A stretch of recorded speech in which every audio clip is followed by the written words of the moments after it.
let me just say thank you so much for 20,000 subscribers. Ridiculous number. It took a little bit to get there, but I am totally fine with that. This is bigger than I thought this whole operation would be. And this past year I've gotten to talk with a lot of folks that I never really thought I'd get to talk with. So I can't help but thank you all for the continued support and appreciation. It does mean the world to me. But with that said, we haven't done a Q&A in a while. It's actually been 2 years since the last one. So, I have a new batch of questions. This first one comes from Apollo. What is my favorite project that I've had to scrap or shelve? That one's rough, because there are a lot of projects that I've shelved that I've really looked forward to. I guess the biggest one is super up in smoke. I'm just not a good 3D programmer, and I kind of need the help of some programming friends to get that one working the way I want it. As for like a video project though, I can't call it scrapped, but I wrote a video about, or I started writing a video about the environmental impact of Minecraft and kind of its secret message about environmentalism and industrialism. It was a super good idea, but the actual like research to do in order to make that feel more scholarly than just, oh, you stripped away all the diamonds, oh no, it was just very daunting. So I kind of stopped writing that video. Also, it'd require I play a lot of Minecraft for footage, like 50 hours, because I needed to actually get to the point where I'd industrialized an entire map. And that's very difficult to do. I just did not have the time for that project. Weaver asks, what video did I enjoy making the most? And honestly, even though I fought with the YouTube copyright algorithm about this video, it's gotta be When Did Luigi Become So Cowardly? Although probably second place is the Sonic Adventure video or the Mario movie video.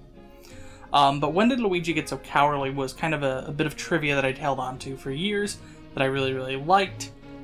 And I wanted to kind of share it with the world, and I think I actually mentioned that in one of the previous Q&As. So let's talk about the Sonic video and the Mario movie video. The Sonic Adventure video is really dear to my heart, because I actually like Sonic Adventure 1 more than I like Sonic Adventure 2. Sonic Adventure 2 is still a fine game, but Sonic Adventure 1 really fits the spirit of Sonic 3 and Knuckles, but more. It's kind of that natural extension, that evolution of what S3K is kind of all about, which I think is just really neat. And the way that they butchered it through subsequent re-releases is just shameful. And the more I researched that video, the worse it got. It's also a really kind of interesting commentary on how video game hardware has evolved. The Dreamcast had a dedicated GPU, which was super, rare at the time, and it wasn't really until, the 8th generation that became standard. All of the major consoles that generation had a dedicated GPU. The 7th gen, I think the Wii uses like an integrated graphics chip, and that's why it's kind of fuzzy there, and I think maybe the PS3 did as well. I don't remember the specifics, but because of that, the Dreamcast could render polygons in ways that consoles couldn't for years. And while it didn't really have the processing power to, be truly like super crazy futuristic graphics, it still used that GPU to very great effect in a way that no other console's been able to replicate until very recently. It's a super cool conversation about kind of graphics hardware and the games that surround it. And then the Mario movie video was just fun. I love the Mario movie ROM hack. We talked about it in one of my art classes, and I wanted to share that information with the world because I feel like its message is kind of eerily important nowadays. The idea of just celebrating hedonism while the world comes to a close. We will not see heaven. I don't know what else to say here to end this. Drago reminds us that if 2 astronauts were on the moon and one killed the other with a rock, that would be fucked up. Which it would be, so thank you. But his question is, why do they call it oven when you oven the cold food about how to eat the food? And the fact is that oven is not related to the oving in of cold food. Oven comes from some other root word, and I can put all the text on the screen to explain that. But you are correct. The cold food goes of in, and then you out hot, and that's the food you eat. But the fact that you out hot food isn't the reason that they call it of in, much the same way that oving in the cold food isn't why they call it oven. And besides, nobody wants to call it out hot. That sounds weird. T. Oppenheimer asks, as a Midwesterner, how many farms was I sent to on field trips? And the answer is just one, and it was in kindergarten or first grade, and that was it. And we didn't even do really like farm stuff. It was kind of just, they had like a little playground set up, and that was it. But one of the things I did go to several times as a Midwesterner, and rather as a Chicagoan, was the Museum of Science and Industry, which has this giant plastic cow that you milk.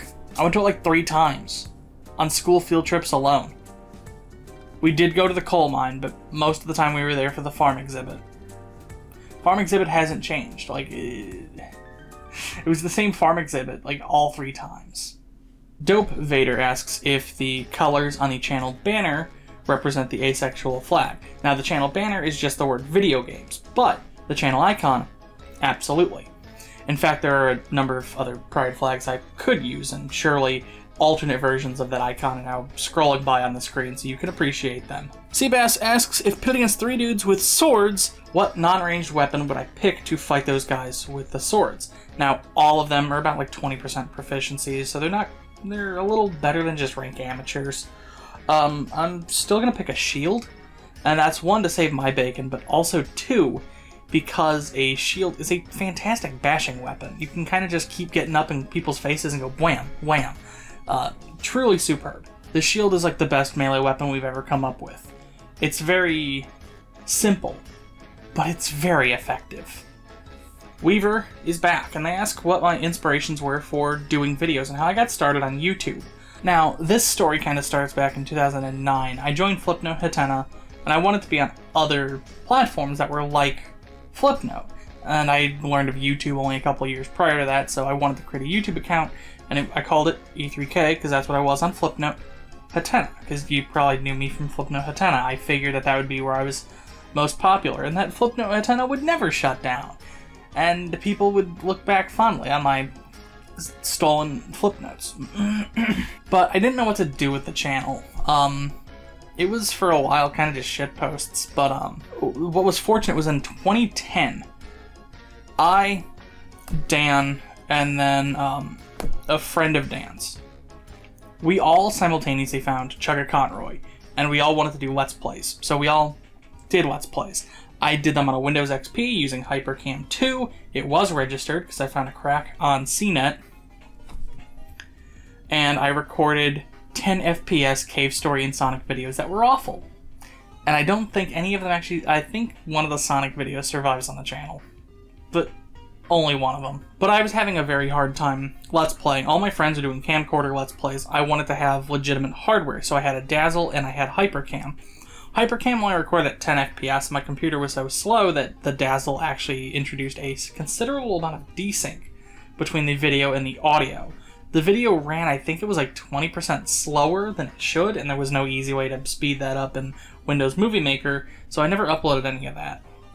It wouldn't have been until like 2014 that I got a much better computer, and that's when I found FF-Split, and then I started Source Code with Dan, Steve, and one of our friends, Alex, which was kind of an homage to channels like Source Code and Game Grumps. I wanted to do something like that, but with kind of our own sense of comedy and flair, and so I did.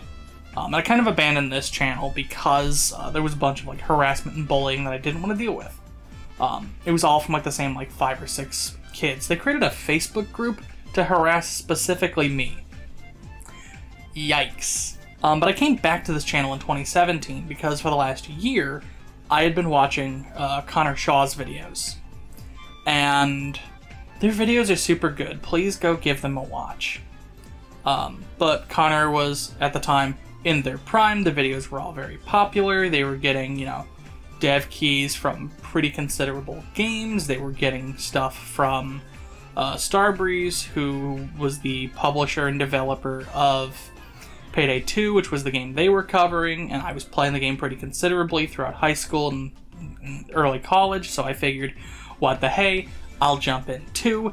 And then both of our channels crashed and burned because the game kind of ended, and the story surrounding the game's development was way more interesting than the game itself, and now Connor and I are friends.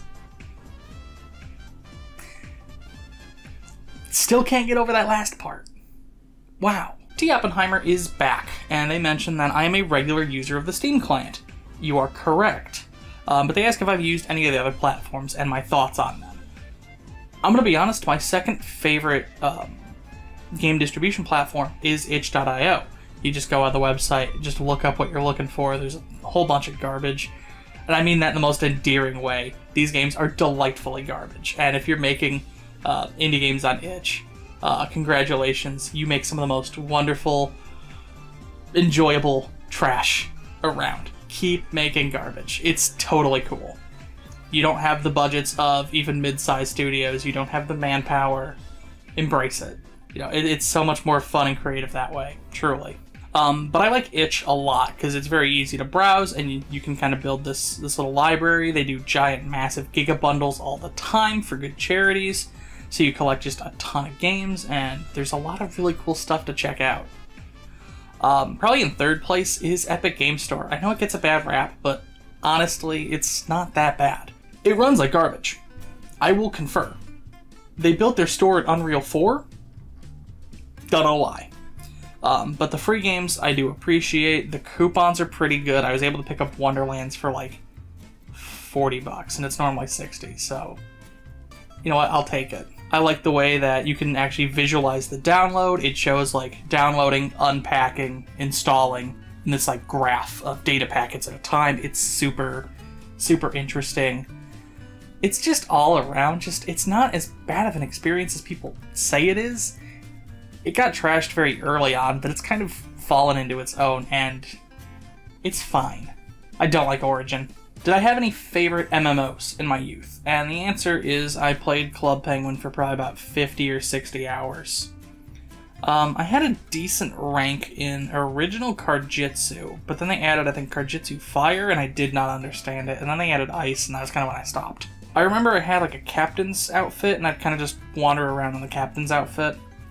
I saved up a bunch of coins to buy the biggest igloo I could, and then I didn't really fill it with stuff. No, I take that back. I had like couches and a rug and lamps and things. It was very normal. I would also remind the kids that were drilling on the iceberg that the SWF file for Club Penguin does not contain any data for the iceberg flipping over, so they're wasting their time.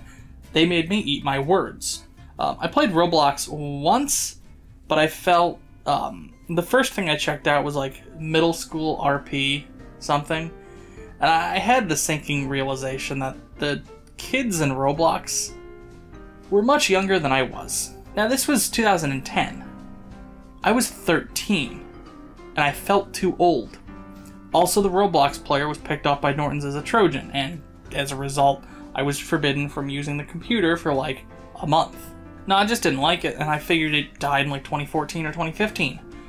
No, every time I walk into the toy section of a major store, I'm reminded that it's still alive and doing better than ever. What? Would I rather use an induction stove, a gas stove, or an electric stove? I owned an induction cooktop when I was living on campus, but I never used it. It sat in its box for 2 years.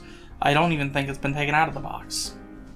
Gas stoves are fine, with the added bonus of when the power goes out and that little electric igniter to start the gas stove doesn't want to work, just turn on the gas and hold a lighter under it, and you know it'll start up and then just pull it away.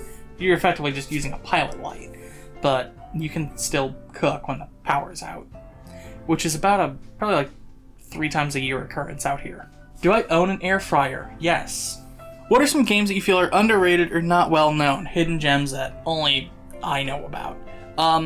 This is about to get real obscure, so thank you, Weaver. So in After Dark games, which is already like ludicrously obscure, After Dark games was a collection of minigames based on After Dark's screensavers, and one of the games in there was called Roger Dodger, and It's just a fantastic, like, puzzle game. It's like Chip's Challenge, but you play as, like, a music video for, like, a house song from, like, 1997. You're kind of just an indiscriminate shape, collecting indiscriminate shapes, avoiding indiscriminate shapes, and trying to make it to an indiscriminate shape. But it slaps. Speedy Bloopy. You play as an egg who collects treasure chests. It's not good. But I remember it very fondly for its level editor. And then there was, I forget where it was, but it was a game called Jack of All Trades. And you played as a trade ship out in space. You collected resources by selling or bartering, and then you go other places and sell that cargo. I had like a really limited use demo. Like I could play it like 3 times, but I remember it very, very fondly. Also on the same CD as Speedy Bloopy, there was this game, I don't remember its name, but it was effectively that same kind of idea, just a lot more stripped down, where you, as a ship, traded resources for money, and then you could spend that money for better ships. I remember that one very well too, but I would need to find it. That might be worth looking into again. If you had the Pokemon move Hidden Power, what would your typing be? Well, Seabass, I'm glad you asked. I made a spreadsheet. Okay, so here's how this works. Hidden Power typing in generations 3 through 7 worked as follows. You take the IVs of your Pokemon. If they're even, then they are a 0. If they're odd, they're a 1. You then punch them into this this formula that multiplies those 0s and 1s by, like 1, 2, 4, 8, 16, and 32. That gets you a sum, which is multiplied by 15, then divided by 63, and that number comes out to a number between 0 and 15, and then that way you can calculate the typing of Hidden Power. Now I thought about how do you calculate a human's IVs?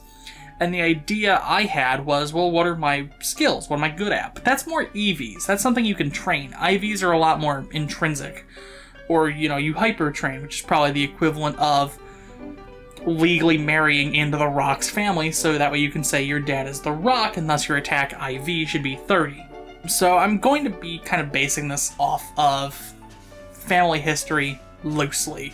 The numbers are probably going to get very funny, and I could probably get like 5 different typings by re-recording this segment over and over.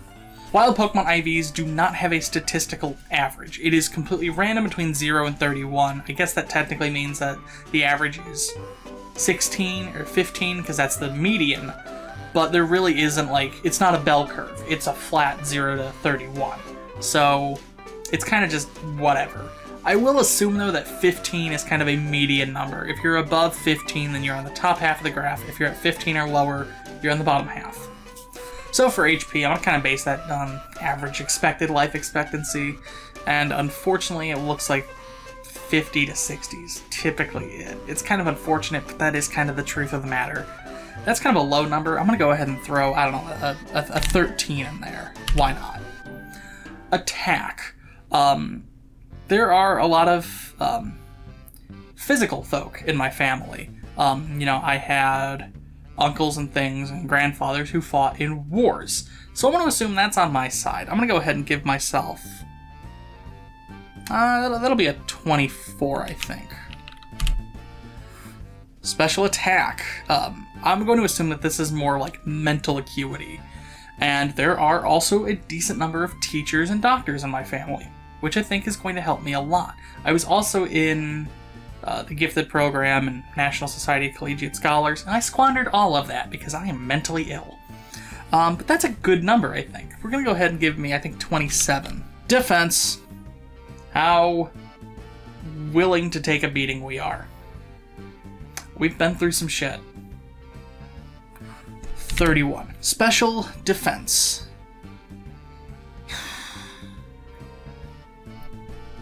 Mentally ill. 4. And speed. Oh, we really don't have a lot of quick folk in the family. I'm gonna go ahead and get that's like a 9. Alright, rightio. So now that we have our evens and odds, we can then take the absolute value of that minus 1, because true is equal to 1 and false is equal to 0, and that'll flip those bits, because odd numbers need to be 1 and even numbers need to be 0. We then take that and multiply by 1, 2, 4, 8, 16, and 32 to create a sum, which is 45 in this case, which is multiplied by 15 for 675, divided by 63, and then rounded down to 10. So my hidden power typing would be grass. The problem is Pokemon Legends changed hidden power, and now how it works is it just picks whatever super effective to the Pokemon you're fighting. So this whole graph, this whole spreadsheet, is for nothing. Funny Dwarf Game, yes or no? Dwarf Fortress is a yes. I don't think I'll cover it on the channel because it's obtuse and a nightmare. You also meant Deep Rock Galactic. And there really isn't much I can do with Deep Rock Galactic, I'll be completely honest. I play it a little bit in my spare time every now and then. I unlocked the plasma rifle for the Scout. I mostly play Scout because I play solo, because I'm kind of exhausted by multiplayer stuff, and the folks that I know who own the game don't play it, so oops. And I wanted to do a starter guide, actually, at Deep Rock, but then they just implemented a really good tutorial, and there really is no reason for a starter guide anymore, because the tutorial's pretty good. So, sorry. Where do you see VR in 10 years? Hell. I'll be completely honest, hell. So there's a few confounding variables that we kind of need to address. The first one is that Windows Mixed Reality doesn't work right on Windows 11. And Windows 11's been out for a while, and they haven't fixed it. So I have a feeling that Windows Mixed Reality is just gonna roll off into the sunset real soon here. Which is a shame, because it's fantastic. It's Inside Out VR, but it's still PC VR. There's no dedicated hardware in there, so you can build for whatever you don't need to build for a tiny little phone processor. So many Oculus games look like garbage. On top of that, Oculus, or they want us to call it the MetaQuest now, just fuck off, has kind of this growing amount of influence in the VR scene. They've codified the very streamlined controller of 2 buttons and a control stick, and then a grip button and trigger. Not a fan of that control set. I kind of like all the different touchpads and gizmos. I feel like it gives VR a lot of tactile ability. They're moving towards this wire-free kind of streamed or onboard experience, which limits the processing power significantly. And they're pushing for this kind of open virtual world as opposed to discrete games and applications, and I feel like that's kind of missing the point. VR, I think, works best as kind of like an analog to a in-home billiards table or arcade cabinet. It is a luxury good because space is a luxury good. And I feel like what's important to stress about VR is that it's not a replacement for traditional gaming, but it augments traditional gaming. It's a new form, like how video games were for board games. You know, you couldn't play Scott the Woz Monopoly after the Atari 2600 came out. Scott the Woz wasn't born yet. But it feels like Meta is kind of shifting towards this very streamlined, padded wall, hyper user-friendly experience that just doesn't really mesh with VR. I think they keep even saying that they want to do away with the controller, and it's just you look around and point, which is awful. It's terrible. It's horrific. Stop. Like, Oculus has some hand tracking, but 1, it's not reliable, and 2, like, it doesn't make sense. Like a gun in VR, okay? You do like this, but this doesn't feel like a gun. This is just pointing with extra steps. This, I mean, it's not super gun-like, but it's at least a thing of plastic in your hand that kind of contours to the shape of your palm. So you kind of get a better feel for, you know, pointing and clicking. The Valve Index solved hand tracking in such a superb way. It's still a big hunk of plastic, but it's got all these touch sensors on it that can detect the pressure sensitivity of each individual finger. You kind of need a controller in VR. At the very least, because there's some things that you just can't do with gestures alone. You know, a control stick or a D-pad you really can't do just kind of pointing or gesturing. That was one of the big reasons that we all hated the HoloLens when I was in AR development, is because the HoloLens has 2 built-in gestures. It's got this, it's got this. And you have to program the rest using this very clunky and obtuse API of gestures and like bones. Awful. It's just gonna be the Kinect again. And so many Kinect games were garbage. Compare that to, I almost said the Wii, but there were a lot of garbage games on the Wii as well. But with like the Wii Motion Plus or the Joy-Cons, like you are capable of so much more robust or nuanced movement, but you still have kind of those broad strokes gestures. And that's kind of what VR needs. But given the fact that Facebook is kind of just steamrolling their way through everything, I have this sinking feeling that VR is just going to kind of keep getting more and more dumbed down to the point where in, 2032, you just put it on and then it's just like a 360 video of like a Zoom call with your uncle or something. And he's like, hey! And then you can like hold out your hand and wave. And then that's it. Like, we've exhausted what you can do with VR at that point. I fucking hate Facebook. Horses. Are they real? No, every horse that you've seen is fake. It's actually two people in a horse costume trying to put you off. They don't want you to know. Horses don't exist. Oh, and what is my favorite board game? I'm glad you asked. It's Ticket to Ride. Ticket to Ride is super fast. It's very easy to learn. You're able to play around super, super quick. There's a lot of strategy involved. It's just a good game. It's just a good, fun, fast-paced game. It's got a lot of like the Euro gaming, like victory points kind of stuff, but it's super quick. It's like your turn comes up and it's grab some cards or put down trains. That's about it. So you can take a turn in like 5 seconds, and then it's the next person's turn, then it's the next person's turn, then it's back to your turn, and it hasn't even been a minute. Whereas Catan, like every turn's like 5 minutes long, because there's a lot of negotiating and planning and hemming and hawing about everything. Whereas Ticket to Ride, it's just like, okay, I have enough train cards. I'm gonna go ahead and build, Chicago to St. Louis or whatever. It's like that fast. Definitely get the 1910 expansion, which I don't know where that is right now. 1910 expansion comes with more tickets and bigger cards, always a delight. And then Ticket to Ride Europe is pretty fun too, but the tunnels are kind of iffy.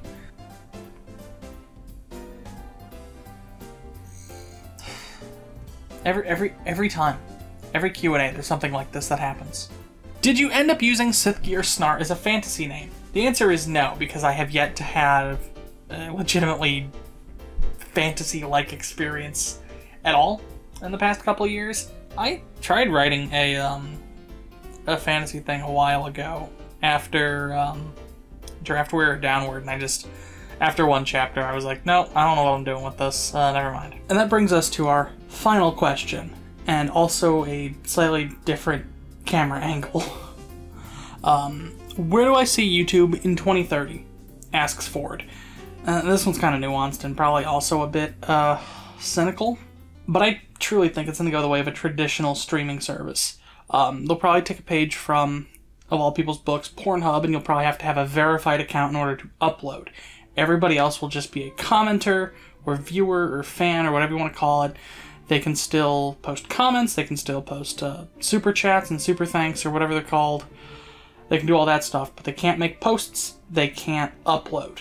You might be able to do shorts, I don't know. YouTube's been kind of going that way for years, given the fact that the trending tab is mostly just full of daytime or primetime talk show folk. I think they'll just bite the bullet, pull the trigger, and just make it a platform for folks like that. Or prominent people who have used the platform before, or prominent people on other platforms. So folks like Ninja or Dr. Disrespect could create an account and upload videos. Folks like,